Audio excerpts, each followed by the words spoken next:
আজি আমি আলোচনা কৰিম মেণ্ডেলৰ সূত্ৰসমূহ আৰু মেণ্ডেলৰ পৰীক্ষাসমূহ।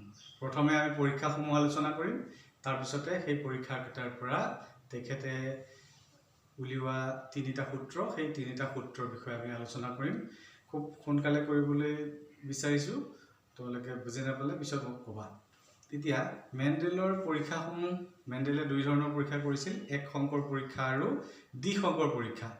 এক সংকৰ পৰীক্ষাত এটা চৰিত্ৰলৈ পৰীক্ষাটো কৰিছিল, দ্বিসংকৰ পৰীক্ষাত দুটা চৰিত্ৰলৈ পৰীক্ষাসমূহ কৰিছিল। এতিয়া চৰিত্ৰসমূহ মই আগতে তোমালোকক কৈছোঁ যে মটৰ মাহৰ 7যোৰ এনেকুৱা চৰিত্ৰ আছে যিবিলাক চৰিত্ৰ হয় ইটো নহয় সিটো।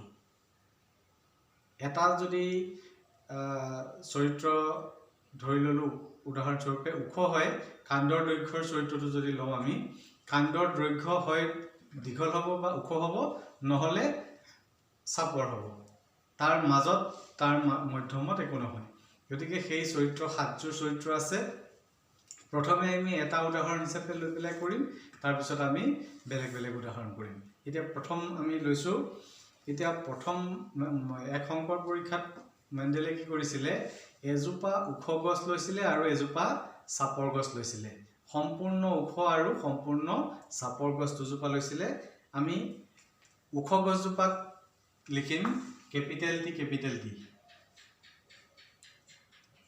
আৰু চাপৰ গছজোপাক আমি লিখিম স্মল টি।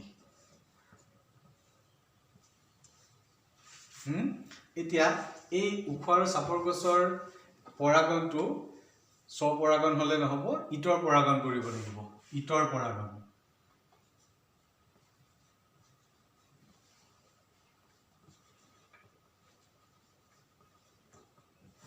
এতিয়া ওখ আৰু চাপৰ গছ দুজোপা, প্ৰথমে লোৱা গছ দুজোপাক ক'ব পিতৃজনু।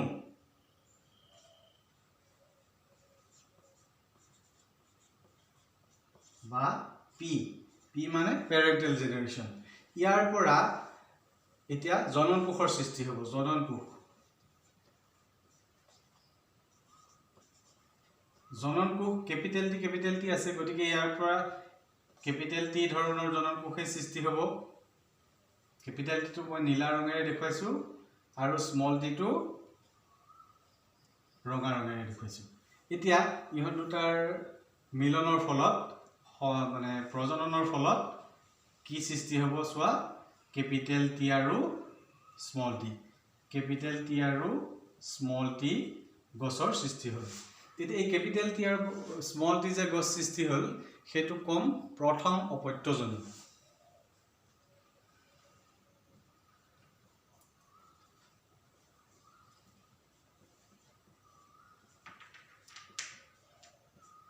বা F1 জেনেৰেশ্যন, ফাৰ্ষ্ট ফিলিয়েল জেনেৰেশ্যন। এতিয়া এই কেপিটেল টি আৰু স্মল টি গছজোপা ওখ গছ হ'ব। কেপিটেল হ'লে গছজোপা ওখ হয়, স্মল টি হ'লে গছজোপা চাপৰ হয়।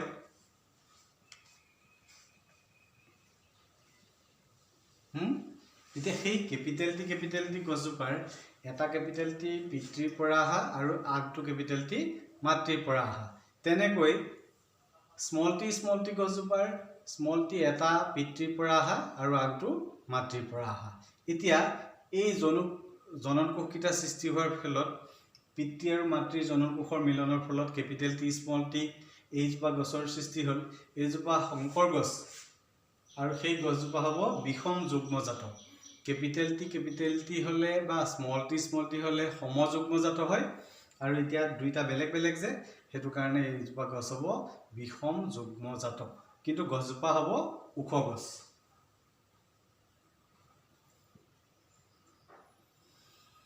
এতিয়া সেই গছ আমি কি কৰিম, এই ওখ গছবিলাক যে পালে প্ৰথম অপত্যজনুত, দ্বিতীয় অপত্যজনুৰ যিটো পৰীক্ষা আমি কৰিম, তাতে দুজোপা ওখ আৰু ওখ গছৰ মাজত আকৌ সংকৰ কৰা হ'ব বা প্ৰজনন কৰা হ'ব।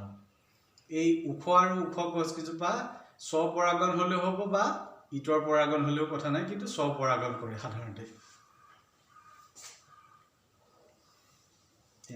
কেপিটেল টি স্মল টি এই গছজোপাৰ লগত আৰু আন এজোপা কেপিটেল টি স্মল টি গছৰ পৰাগন হয় এটো স্বপৰাগন হ'ব তাৰ পিছত ইয়াৰ পৰা জনন কোষৰ সৃষ্টি হ'ব কেনেকুৱা এই দুটাৰ পৰা দুটা এটা ক্যাপিটেল টি আৰু এটা স্মল টি জনন কোষ সৃষ্টি হ'ল এই দুটাৰ পৰা এটা ক্যাপিটেল টি জনন কোষৰ সৃষ্টি হ'ল আৰু এটা স্মল টি জনন কোষৰ সৃষ্টি হ'ল এইকিটা জনন কোষ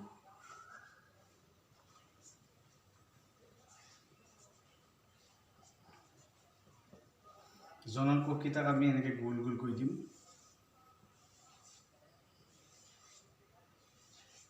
এতিয়া এই জনন কোষ কিটাৰ মিলন হ'ব মিলন হৈ পেলাই তাৰ পৰা আমি দ্বিতীয় অপত্যজনৰ গছ বিলাক পাম দ্বিতীয় অপত্যজনৰ গছ কেনেকে পাম আমি চাইছো এই ক্যাপিটেল টি টো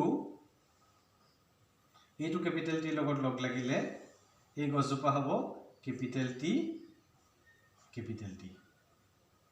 এজোপা ওখ হ'ব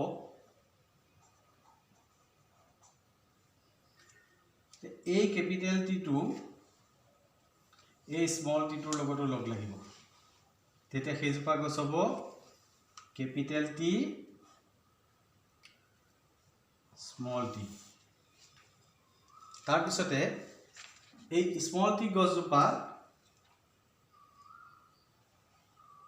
এই ক্যাপিটেল টি টোৰ লগত লগ লাগিব এইটো জনন কোষৰ লগত লগ লাগিলে কেনেকুৱা হ'ব ক্যাপিটেল টি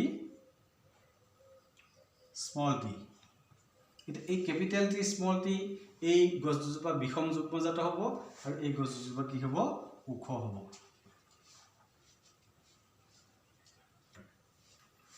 এতিয়া এই স্মল টি টো এইটো স্মল টিৰ লগত লগ লাগিব তেতিয়া স্মল টি হ'ব স্মল টি হলে দেখা দেখিকে সাপৰ গছ হ'ব হেজোপা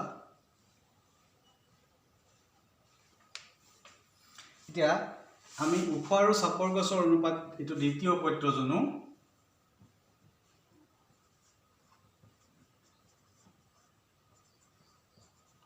বা F2 জেনাৰেশন আমি কি পালো 3 জোপা 4 জোপা গছৰ ভিতৰত টোটাল 3 জোপা ওখ পালো আৰু এজোপা সাপৰ পালো 3:1 3 অনুপাত 1ত আমি ওখ আৰু সাপৰ গছ পাবলৈ সক্ষম হলো এইখিনি মই ওচৰৰ পৰা তোমাক দেখাই দিছো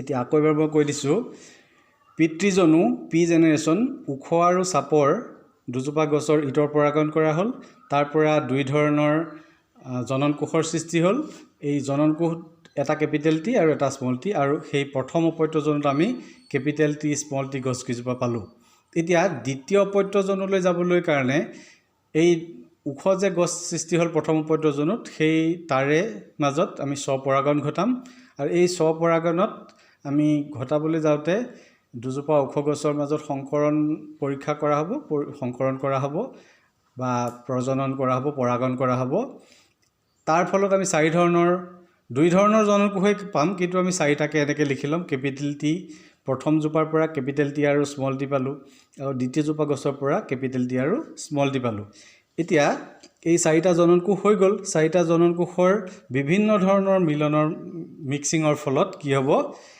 আমি এই ক্যাপিটেল টি টোৱে এইটো ক্যাপিটেল টিৰ লগত লগ লাগি ক্যাপিটেল পালো এটো হ'ব ওখ এই দ্বিতীয় পত্যজনত এজোপা গছ ওখ হ'ব তাৰ পিছতে এই ক্যাপিটেল টি টোৱে এই স্মল টি টোৰ লগত লগ লাগি ক্যাপিটেল টি স্মল টি আকৌ এজোপা ওখ গছ পালো এই স্মল টি টো আছে এইটো স্মল টিয়ে এইটো ক্যাপিটেল টিৰ লগত লগ লাগি আকৌ এজোপা গছ হ'ব ওখ গছ আৰু এই স্মল টি টোৱে এই স্মল টি টোৰ লগ লাগি স্মল টি এজোপা সাপৰ গছৰ সৃষ্টি হ'ল এতিয়া দেখা পোৱা গৈছে যে 3 জোপা ওখ গছ পালো আমি আৰু এজোপা সাপৰ গছ পালো এতিয়া এই 3 জোপা ওখ গছৰ ভিতৰত এজোপা সম্পূৰ্ণ ওখ সিহঁতৰ ব্যক্ত ৰূপো ওখ আৰু জনুৰূপো ওখ কিন্তু তাৰে এই ওখ গছৰে দুজোপা গছ কিন্তু বিষম যুগ্মজাত সিহঁতৰ ব্যক্ত ৰূপটোহে ওখ হ'ব কিন্তু জনুৰূপটো কি হ'ব কেপিটেল টি আৰু স্মল টি দুইটা তাতে কাৰক সোমাই থাকিব এইটো এই কেপিটেল টি স্মল টি যে লিখিছোঁ সেইবিলাক হৈছে মেণ্ডেলৰ কাৰক মেণ্ডেলীয় কাৰক পিছত এই কাৰকসমূহক জিন বুলি নাম দিলে জোহানছন নামৰ বিজ্ঞানীজনে